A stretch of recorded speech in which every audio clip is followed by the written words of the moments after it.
Semalam, Anwar Ibrahim mengumumkan harga baru kenaikan harga minyak RON 5, RON 917 dan diesel. Kalau nak ikut memang rakyat faham kenapa harga minyak naik akibat konflik geopolitik yang sedang hangat berlaku di Iran dan US. Maka harga minyak dunia sudah melebihi $100 satu tong. So, kita faham bab tu. Pelik juga tengok pengumuman kerajaan. Subsidi diesel kat Sabah Sarawak diterus tapi Semenanjung dihapuskan dan harga diesel naik ikut pasaran. Kenapa ada double standard macam ni? Rakyat Semenanjung ni sekelas citizen ke?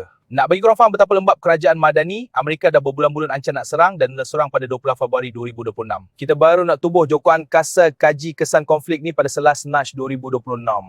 Korang ingat tak apa Angah cakap dulu pasal harga ayam Remember what Anwar said about the chicken price hike?